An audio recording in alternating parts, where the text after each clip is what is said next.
আসসালামু আলাইকুম বন্ধুরা, আমাদের যারা তরুণরা আছেন তাদের সবার ভিতরে এমএনসিতে জব করার একটা ফ্যাসিনেশন কাজ করে। হ্যাঁ, আপনি কোন সেক্টরে ক্যারিয়ার করতে চান? আমি তো এমএনসিতে চাকরি করতে চাই। ওকে ফাইন, আপনি এমএনসিতে চাকরি করতে চান, এতে কোনো খারাপ কিছু না।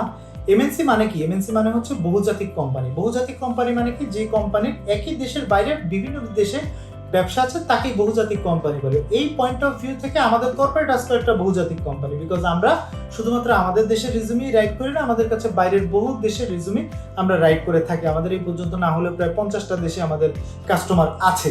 সো বহুজাতিক মানে আলটিমেটলি কি, যারা মাল্টিপল কান্ট্রিতে বিজনেস করে তারা। আমাদের দেশে এরকম অনেক কোম্পানি আছে যারা দেশে প্রোডাক্ট বানাচ্ছে, বাইরে এক্সপোর্ট করছে, ঠিক আছে? সো তারাও কিন্তু আলটিমেটলি এক রকমের বহুজাতিক কোম্পানি। বাট বহুজাতিক কোম্পানি বলতে আমাদের সামনে কয়েকটা কোম্পানির নামই আসে। কিরকম?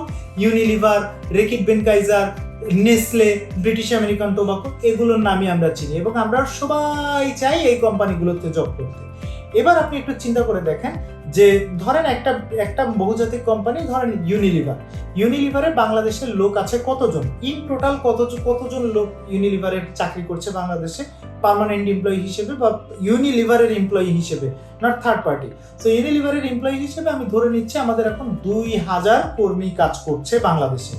এখন আপনি যদি চিন্তা করেন, বাংলাদেশে ইউনিভার্সিটি আছে প্রাইভেট এবং পাবলিক মিলিয়ে প্রায় 150 মতো ইউনিভার্সিটি আছে। সেই সমস্ত প্রত্যেকটা ইউনিভার্সিটিতে 8টা-10টা ডিপার্টমেন্ট আছে এবং প্রত্যেকটা ডিপার্টমেন্টে মানে আলাদা আলাদা ব্যাচেও যদি চিন্তা করি, প্রত্যেকটা ব্যাচে প্রায় 50-60 জন, 100 জন, 200 জন, 500 জন করে পড়াশোনা করছে।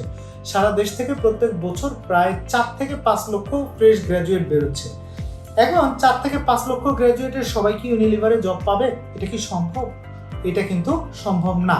তাহলে কি হবে?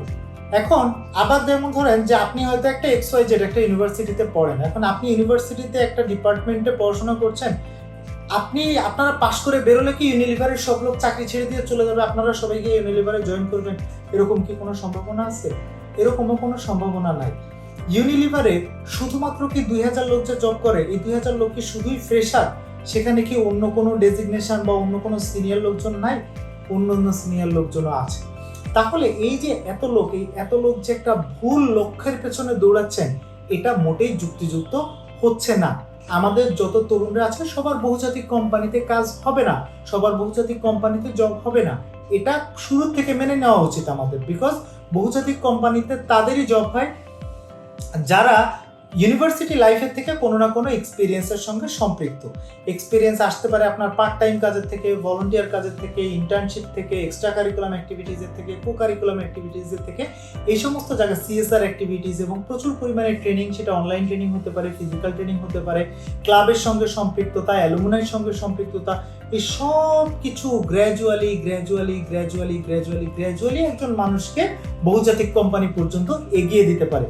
বহুজাতিক কোম্পানিতে চাকরি করতে চাইলে আপনার এক্সপিরিয়েন্স হওয়া উচিত আলটিমেটলি কলেজ লাইফের থেকে। আপনার জব এক্সপিরিয়েন্স থাকা শুরু হতে হবে, তবেই আপনি একটা বহুজাতিক কোম্পানিতে গেলে সেখানে আপনি ইন্টারভিউ দিয়ে টিকতে পারবেন। একটা বহুজাতিক কোম্পানিতে দেখা যায় বছরে সার্কুলার থাকেই হয়তো বড় জোর 2000 লোকের যদি কোম্পানি হয় এবং 5% মানুষ যদি প্রত্যেক বছর জব ছেড়ে দেয় এবং 5% নতুন লোক যদি প্রত্যেক বছর নিয়োগ করার সুযোগ বা সুবিধা যদি থাকে, তাহলে পদিক সৃষ্টি হয় 50 থেকে 100টার মতো। মানে 1000 লোক থাকলে 50টা আর 2000 লোক থাকলে 100টা পদ সৃষ্টি হবে। সো এই 100 পদের জন্য কি 5 লক্ষ 6 লক্ষ লোককে এখানে অ্যাপ্লাই করলে হবে? এখানে অ্যাপ্লাই করলে তো হবে না। সো আলটিমেটলি আপনাকে এখানে অ্যাপ্লাই করলে তাদেরই হবে যারা আরো আগে থেকে কাজ করছে, আরো বেশি পরিমাণ এক্সপিরিয়েন্স আছে তাদের জন্য। এবং এই সমস্ত বহুজাতিক কোম্পানিতে আপনার অ্যাসেসমেন্ট সেন্টার, MBTI, বিভিন্ন রকমের জিনিস, কালচারাল বিভিন্ন রকমের ব্যাকগ্রাউন্ড, বিভিন্ন রকমের knowledge, emotional intelligence, aptitude testing, এরকম নানান রকমের টেস্টিং আছে যেগুলো করার মাধ্যমে সেখানে নিয়োগ প্রক্রিয়া হয়। সো আমি আপনাদেরকে এই ভিডিওর মাধ্যমে এটাই বোঝাতে চাচ্ছি যে আমরা যারা তরুণরা আছি, যারা পাবলিক ইউনিভার্সিটিতে পড়ছি, যারা প্রাইভেট ইউনিভার্সিটিতে পড়ছি, এমনকি যারা জাতীয় বিশ্ববিদ্যালয়ের স্টুডেন্ট, আমাদের প্রত্যেকেরই উচিত একটা সুনির্দিষ্ট গোল সেট করা এবং গোলটা কোনো ভুলভাল গোল যেন না হয়। এবং আপনার যদি এমনও হতে পারে যে এখন উলিপুরে যে ছেলেটা আছে, চিলমারিতে যে ছেলেটা আছে, তারপরে আপনার মারিশা ভ্যালিতে যে ছেলেটা আছে, উখিয়াতে যে ছেলেটা আছে, তার কি কখনো ইউনিলিভার, ব্রিটিশ আমেরিকান টোবাকোতে জব হবে না? হবে, যদি সে নিজেকে ওইভাবে গড়ে তোলে। বাট আপনাকে বুঝতে হবে যে আপনি এখন যে জায়গায় আছেন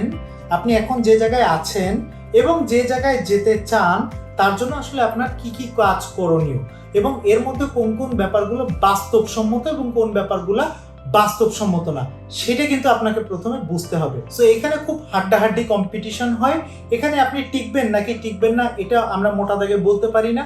সো আমাদের আসলে চেষ্টা করা উচিত দেশীয় ভালো কোম্পানিগুলো এবং বিভিন্ন রকমের যে স্টার্ট আপ কোম্পানিগুলো আসছে এই স্টার্ট আপ কোম্পানিগুলোতেও যেন আমরা চেষ্টা করি আমাদের যেন লক্ষ্য সেইভাবে ধরে রাখি এবং আমরা যেন নিজেদেরকে ওইভাবে গড়ে তুলি যে বহুজাতিক কোম্পানিতেও আমরা ইন্টারভিউ দিতে পারবো, ন্যাশনাল কোম্পানিতে যেন জাতীয় কোম্পানি যেগুলো দেশের ভেতরে বিজনেস অপারেশন পরিচালনা করছে তার ভেতরেও অনেক ভালো ভালো কোম্পানি আছে, আমরা সেখানেও যেন অ্যাপ্লাই করতে পারি। ইভেন আমরা যেন বিভিন্ন রকমের স্টার্ট আপ যে কোম্পানিগুলো আছে সেখানেও যেন আমরা জব করতে পারি।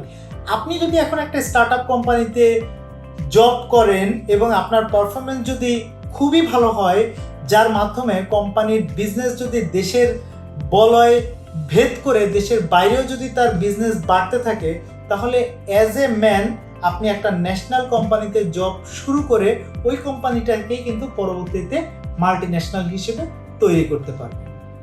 ধন্যবাদ।